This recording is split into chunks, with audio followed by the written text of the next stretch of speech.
Ya, la complejidad, tenemos claro qué son los datos y tenemos claro que es un algoritmo, que es una secuencia o proceso de manera de manejar los datos, eso está claro. Y viene el tema de qué es estructura de datos, porque estamos en la asignatura estructura de datos, y hablamos de tortura de datos, estructura de datos, como le quieren llamar ustedes. ¿Y qué cosas son las estructuras de datos? Que es el tema de fondo. ¿Qué es lo que nosotros vamos a entender por una estructura de datos? Y es un conjunto de variables agrupadas y organizadas para representar un comportamiento. Ojo, ¿eh? No es que yo tenga agrupadas porque sí nomás, sino que representan un comportamiento, representan algo. Esa es una estructura de datos. Facilitan el esquema lógico para manipular los datos en función del problema y el algoritmo para resolverlo. Pero lo más importante es lo que está abajo. Esa última frase que dice estructura de datos es igual a datos más algoritmo. Es decir, yo cuando hablo de una estructura de datos no solamente estoy hablando sobre la estructura física de cómo los voy a organizar los datos, sino que la estructura de datos también hace referencia a la forma en que yo organizo esos datos y además cómo voy a accesar esos datos, es decir, los algoritmos que manipulan esos datos. Por lo tanto, una estructura de datos no solamente es la estructura física, digamos, la organización lógica que yo le doy a mis datos, sino que junto van los algoritmos o las funciones o los procedimientos o las operaciones que yo puedo hacer con esos datos, como le quieren llamar ustedes. Por lo tanto, una estructura de datos son esa organización que yo le doy a los datos, más las operaciones, las funciones que me permiten modificar esos datos. Son dos cosas. Así que cuando me dicen por ahí nomás que la estructura de datos es una, no sé, pues son los arreglos, por ejemplo, ya, perfecto. Pero además tengo que indicar cuáles son las operaciones que están permitidas para trabajar con los arreglos. Asignar un elemento, rescatar un elemento, todo ese tipo de cosas. Eso es efectivamente una estructura de datos, para que nos quede... Disculpe, sí, por sí, casualidad está compartiendo pantalla. sí, estoy compartiendo pantalla. Ah, entonces yo no soy el que lo está viendo. Ah, ya. Sí, el resto a la vez, ¿cierto? Yo tengo aquí clarito la compartición de Sí, se ve, pantalla. se ve. Ah, Ya, ya. Sí, sí Bajo se ve, esta. profe. ya. Estructura de datos, entonces tenemos claro. Eso es el concepto de estructura de datos, por si acaso. Y eso me lleva a la siguiente cuestionamiento. ¿Qué es lo que vamos a entender por un análisis de algoritmos? Es decir, tenemos esta parte que está acá, la estructura de datos se preocupa de la organización que yo le doy a mis datos, más los algoritmos que la manipulan. Por lo tanto, a mí me va a interesar estudiar mucho más en profundidad qué pasa con los algoritmos, la calidad que deben tener esos algoritmos que me van a posibilitar a mí modificar estos datos. ¿Qué es el análisis de algoritmos?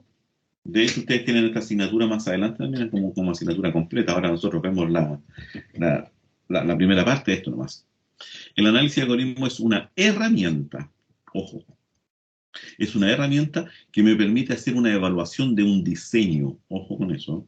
Nosotros, aunque lo llevamos a la programación, pero en realidad el análisis de algoritmo lo que hace es analiza diseños, evalúa diseños, el diseño de una solución, que es decir, el algoritmo, no la programación, no la codificación.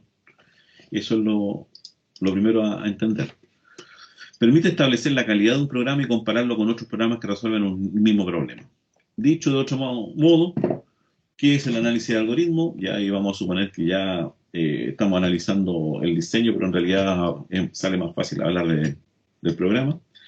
Vamos a suponer que existen dos programas, P1 y P2, que resuelven el mismo problema. Ojo de eso, deben resolver el mismo problema ambos.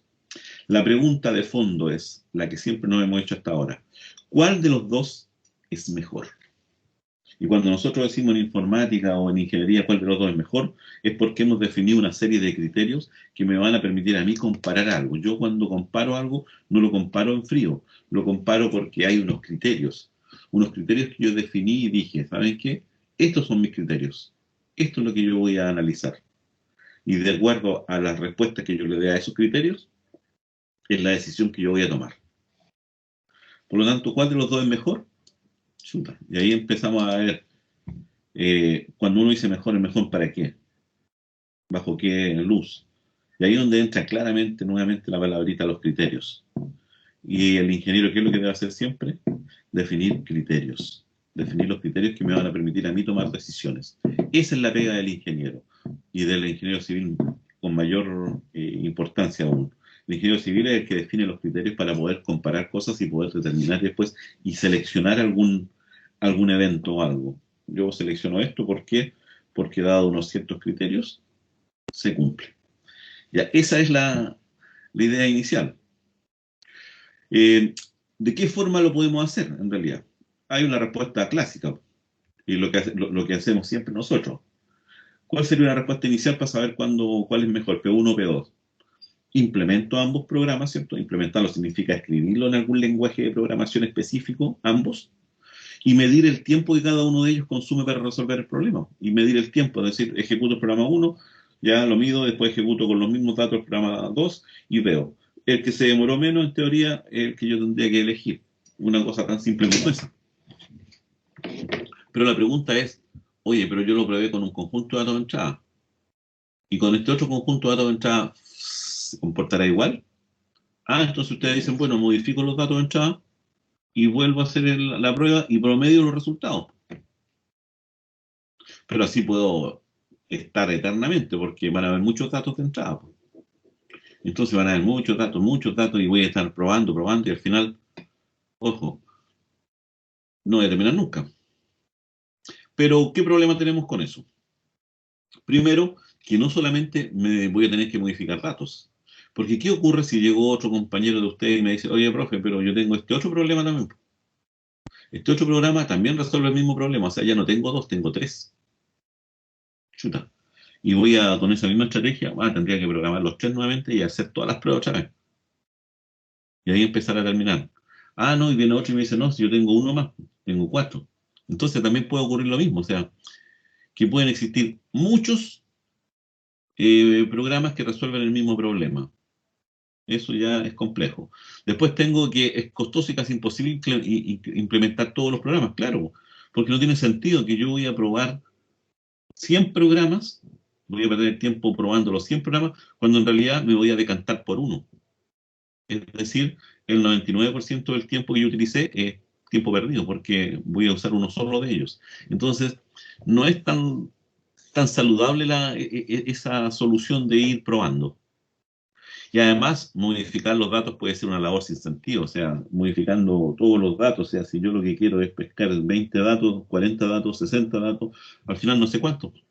Y no sé de qué forma tienen que venir esos datos, ordenados, son numéricos, no son numéricos.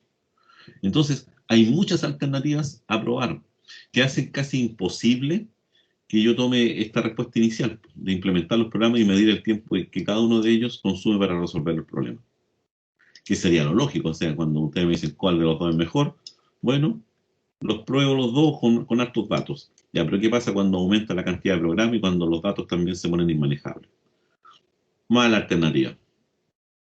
En ese caso surge lo que nosotros vamos a denominar análisis de algoritmo, que es intentar establecer una medida, ojo, establecer una medida de la calidad de los algoritmos que permita compararlos sin la necesidad de implementarlos completamente. Cuando hablo de implementarlos significa escribirlo en un lenguaje de programación y probar con todas esas posibilidades que se pueden dar de los datos.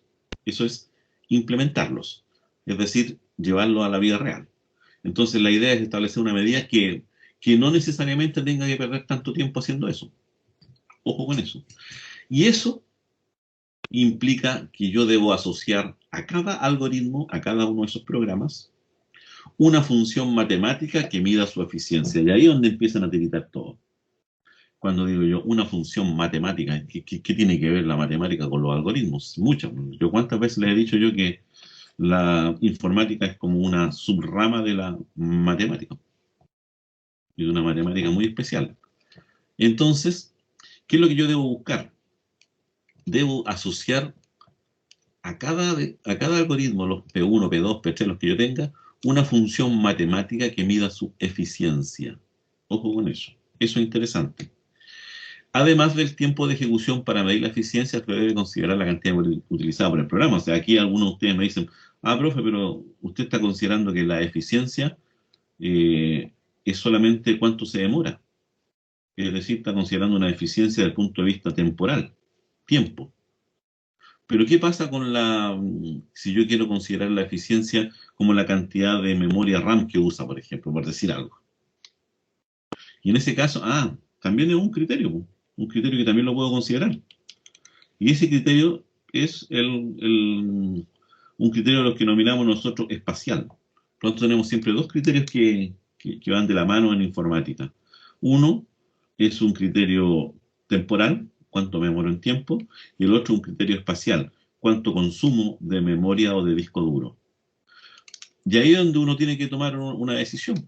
Como dice acá, además del tiempo de ejecución para medir la eficiencia, debe considerar la cantidad de memoria utilizada por el programa. A veces debo considerar los dos criterios. O a veces solamente seleccionar un criterio. ¿Por qué? Porque vuelvo a repetir, cuando tratamos de establecer, defino criterios. Y yo voy a indicar qué voy a considerar que es óptimo bajo ciertos criterios. El criterio que más nos interesa no significa que no vamos a analizar el otro, pero el criterio que más predomina en el mundo de la informática es el criterio temporal, es decir, cuánto tiempo me voy a demorar, porque el tiempo es más valioso que el espacio. Ojo con eso, el tiempo es más caro que el espacio es más barato, y de hecho ahora si los computadores están usando cada vez más memoria, porque la memoria cada vez es más barata, el disco duro es más barato, la memoria es más barata, pero el tiempo de procesamiento, el tiempo que la gente debe esperar para obtener una respuesta, eso es carísimo, es carísimo. Yo eso es lo que debo tratar de minimizar generalmente. Pero quiero que quede claro, que son dos criterios que generalmente yo los llevo de la mano, uso más uno que otro, pero le sigo poniendo un ojito al otro criterio, porque tampoco se trata de que mi programa corra súper bien, pero para eso necesite tener todas las memorias RAM del mundo, no tiene sentido. Entonces, tiene que haber un justo equilibrio. Eso es lo que indica el ingeniero, eso es lo que hace que un ingeniero sea más eficiente. Eso es lo que significa que un ingeniero deje de ser junior y pase a ser senior. Es decir, cuando tiene esa experiencia, cuando sabe a lo que va. Eso es lo que vamos a tratar de lograr con ustedes. El tiempo de ejecución de un algoritmo, hay varios factores que intervienen en ese tiempo de ejecución, en cuánto se va a demorar. Vamos a considerar solamente ahora solamente ese criterio, el criterio temporal. ¿Cuánto me voy a demorar? Tiempo de ejecución. Factores que influyen en dicho valor. Hay muchos factores que influyen en cuánto se va a demorar mi programa al momento de ser ejecutado. La velocidad de procesamiento, es decir, la velocidad del procesador, es fundamental. Claro, si mi programa lo ejecuto yo y lo ejecuto en un Pentium y después lo ejecuto en el i9, está claro que en el i9 se va a demorar mucho menos que en el Pentium, ¿no? Por un tema netamente de velocidad del procesador. También es fundamental, y eso ya lo hemos visto con todo lo que hemos estado hablando de C, que el compilador, ¿qué es lo que hace? Genera código ejecutable. Pero ese es un código, es un programa. Y a veces hay distintos compiladores y cada compilador privilegia una u otra instrucción de repente. Por lo tanto, la calidad del compilador, del programa ejecutable, también a veces hace que mi programa sea más o menos lento. Ojo, yo escribí mi programa en C, pero después lo puedo compilar en dos versiones distintas de compiladores de C. Y el resultado de cada uno de ellos es lo que yo ejecuto. No estoy ejecutando directamente mi código, estoy ejecutando la transformación que hace cada uno de esos compiladores. Ahora, puede ser uno más eficiente que otro y por lo tanto se va a demorar un poco más, un poco menos. También es cierto, todos esos factores influyen. Y también influye efectivamente la estructura propia del algoritmo. Si mi algoritmo se da muchas vueltas y da por todos lados, entonces independiente de cualquier otra situación, ese programa va a ser lento. ¿Qué pasa si yo meto 5 ciclos for uno dentro de otro? Y que tengan un límite bastante grande. Obviamente mi programa se va a demorar, independiente del procesamiento o del compilador. Ahora, si yo quiero efectivamente medir cuál de ellos es mejor, ¿cuáles de estos factores yo no los debería considerar? ¿Cuál de estos tres factores son los que yo no necesito considerar para poder determinar la calidad de mi programa, para poder medir el tiempo de ejecución de mi programa? ¿Cuál de estos? Yo le voy a dar un puro dato nomás. De esos tres que aparecen ahí, hay uno solo que es importante. El resto no nos interesa. considerarlo. Uno de esos datos es importante. ¿Cuál de esos tres factores efectivamente influyen en la velocidad que yo puedo modificar de mi algoritmo? ¿Cuál creen ustedes? La estructura del algoritmo. La estructura del algoritmo. ¿Alguien está de acuerdo o en desacuerdo con eso? De acuerdo. De acuerdo. Exactamente. ¿Por qué estamos de acuerdo? Primero que nada, porque la velocidad del procesador no tiene nada que ver conmigo. Yo no puedo hacer nada, aparte de cambiar el programa, o sea, perdón, de cambiar el computador. Pero yo no está en mí poder mejorar eso. Lo mismo que el compilador, porque el compilador es el que está y va a generar su estructura de acuerdo a cómo fue diseñado por el programador. También se escapa de mí. Pero en cambio, la estructura del algoritmo es algo propio mío. Y yo tengo que ser capaz de escribir mejores códigos. Es decir, en vez de poner 5 ciclos, a lo mejor que ponga 2 ciclos y medio, o que no llegue hasta el límite final, y haga un análisis un poco más adecuado del resultado del algoritmo. Y eso va a permitir que mi programa sea cada vez más rápido y va a ser independiente de la velocidad del procesador y del compilador utilizado, sino que va a depender única y exclusivamente de la estructura interna que tiene el algoritmo. Y ahí es donde nosotros apuntamos. Por lo tanto, no me interesa la velocidad del procesador, no me interesa el compilador, me interesa lo que yo escribo, que es el código. Y por lo tanto, hay que considerar, sí, estamos de acuerdo que hay que considerar la estructura, pero además debemos tener en cuenta la cantidad de datos con los cuales va a trabajar o procesar. Eso es importante. Es decir, tengo la estructura de mi algoritmo y además el número de los datos que voy a trabajar. ¿Por qué? Porque está claro que mientras más datos procese, más me voy a demorar. ¿Captan ustedes esa cosa lógica? O sea, si yo tengo un programa con 10 datos y después tengo el mismo programa y proceso 20 datos, ¿en cuál se va a demorar más? Obviamente en el que tiene 20 datos. No hay otra alternativa. O sea, aquí las cosas son crecientes. Desde el punto de vista matemático, todas son funciones monótonas crecientes. Es decir, en la medida que yo más datos proceso, más tiempo me voy a demorar. No puede ocurrir en nuestro mundo que yo procese menos datos, o sea, más datos y mi programa se demore menos. Si eso está pasando es porque hay un error completamente en mi programa. No puede ser. No puede ser. O sea, aquí el tiempo de ejecución siempre es creciente. Siempre va creciendo. Va a crecer más o menos dependiendo del tipo de algoritmo que yo tenga, pero siempre va a crecer. O sea, eso está claro. Si usted procesa 10 datos, se va a demorar tanto. Si usted procesa 20 datos, tenga claro que se tiene que demorar más. Harto más o poco más, no sé. Pero se tiene que demorar más. No puede demorarse menos. Ese es el tema fundamental. Un programa de ordenamiento de un arreglo, o sea, cuando ordenamos una lista o un arreglo, obviamente se va a demorar menos en ordenar 100 que en ordenar 500, está claro. O en buscar entre 100 y en buscar entre 500 se va a demorar menos. Por lo tanto, yo voy a definir inicialmente lo que voy a considerar como tiempo de ejecución. El tiempo de ejecución de un algoritmo debe medirse en función del tamaño de los datos de entrada que debe procesar. Esa es la clave. Es decir, debe medirse en función del tamaño de datos de la entrada. Por lo tanto, me está indicando así colateralmente que el tiempo de ejecución no tiene mucho que ver con el tiempo de reloj, sino que va a tener que ver más que nada con una función que debo establecer yo que dice relación a la cantidad de datos que voy a procesar. Eso es lo que me está indicando esa definición que está ahí. El tiempo de ejecución de un algoritmo debe medirse en función del tamaño de los datos de entrada que debe procesar. O sea, mi función, recuerden que cuando dice en función, esa es mi variable independiente, ¿cierto? La X, aquí sería el tamaño. Y así se define. Y esta es la notación. TADN. Se define como el tiempo, ojo, el tiempo empleado por el algoritmo A en procesar una entrada de tamaño n y producir la solución. Así es como se define el tiempo. No he dicho que se define en segundos, en microsegundos, en nada de eso. Yo lo único que sé es que es una medida. Se va a definir como el tiempo empleado. Y ojo, aquí también, seamos un poco más abiertamente. Cuando hablo de tiempo, no necesariamente estamos hablando de medidos en las unidades de tiempo que nosotros todos conocemos. El ideal es encontrar una función matemática, acá, que describiera de manera exacta ese tiempo de ejecución. Es decir, para 20 datos ese algoritmo se va a demorar tanto. Para 30 datos se va a demorar tanto. Para 40 datos se va a demorar tanto. O sea, esa es la función matemática.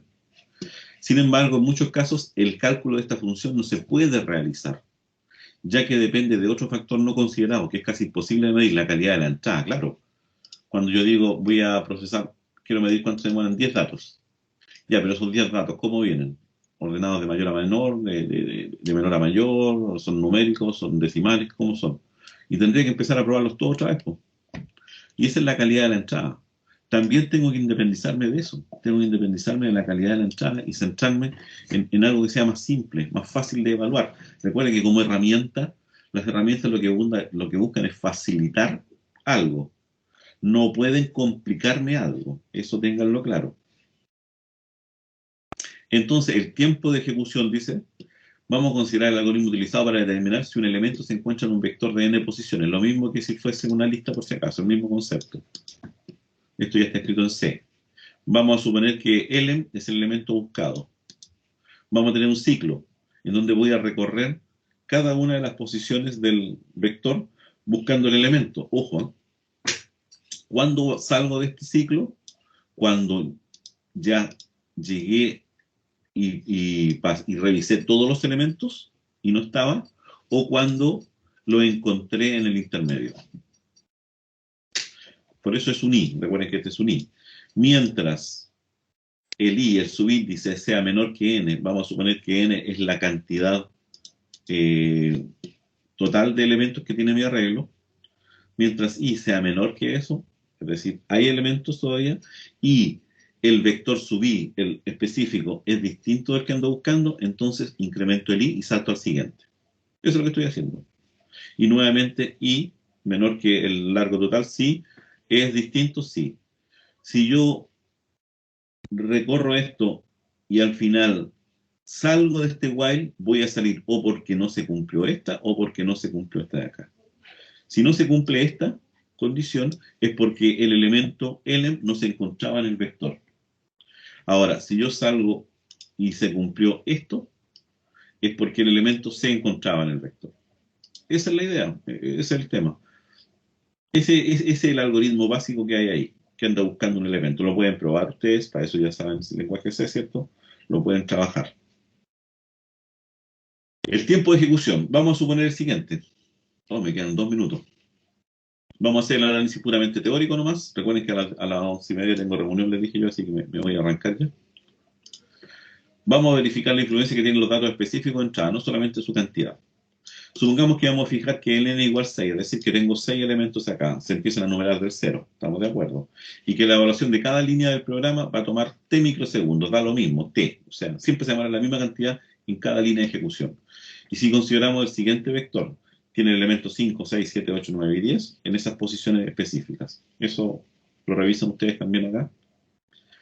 Si lo que ando buscando es el elemento 5, el primer elemento, ¿cuántos microsegundos me demoraría? En realidad, ejecuto esa instrucción, me demoro t. No sé cuánto, pero me demoro. Ejecuto esta instrucción y me demoro t. Esta no la ejecuto. ¿Por qué? Porque salgo inmediatamente, porque en B sub 0 se encontraba el elemento, el 5. Recuerden que andamos buscando el 5. Si le buscamos el elemento 5, entonces en la primera pasada lo encontré al tiro. Por lo tanto, ni siquiera alcanzó a incrementarla. ¿Cuántas instrucciones ejecutó en realidad? 2t microsegundos. 2 instrucciones, cada instrucción se demoraba t microsegundos, por lo tanto 2t. En el fondo, podríamos inmediatamente esto como constante y decir que se demora 2 instrucciones. ¿Qué pasa si ando buscando el 9? Si ando buscando el elemento 9, va a ejecutar todas estas instrucciones hasta que la logra determinar acá. Y se encuentra que se demoró 10 instrucciones o 10t microsegundos en encontrarla. Ojo, yo podría empezar a sacar después el promedio si ando buscando cada uno de los elementos que está aquí, el 5, el 6, el 7, el 8, el 9, el 10. ¿Cuánto se demoró? Esa es la idea. Eso es lo que ando buscando. Dice, aunque se conozca el tamaño de los datos de entrada, es imposible para muchos problemas determinar el tiempo de ejecución de cada una de las posibles entradas. Tendría que probar y cambiar todos los numeritos y cambiar el orden en que se encuentran, todo eso. Por esta razón se debe trabajar con el tiempo utilizado por el algoritmo, dice, en el peor de los casos. Y aquí entramos a medir el peor caso. que es mucho más fácil de definir. ¿Qué significa eso? Que redefinimos nuevamente ahora el tiempo de ejecución y le agregamos esa frase. El TADN es el tiempo que se demora el algoritmo A en el peor de los casos para encontrar una solución a un problema de tamaño n. Para el ejemplo anterior, y aquí terminamos, para este caso. ¿Cuál es el peor de los casos? Ojo que el peor de los casos tiene que ver con los datos. ¿Cuál es el peor de los casos? Que ande buscando qué elemento. ¿Alguien se la juega? Uno que no se encuentra. Exactamente. El peor caso no es el último. El peor caso es buscar uno que no se encuentre, porque ahí hace más instrucciones incluso. Entonces, lo que yo no busco es el primero, el segundo, todo, sino que tengo que preocuparme cuál es el peor caso y solamente analizo ese caso. Y con eso yo podría establecer esa primera medida. Eso. Eso es lo que vamos a ver en la próxima clase. Los dejo hasta aquí porque me están llamando ya para la reunión. Apenas tenga el video, se lo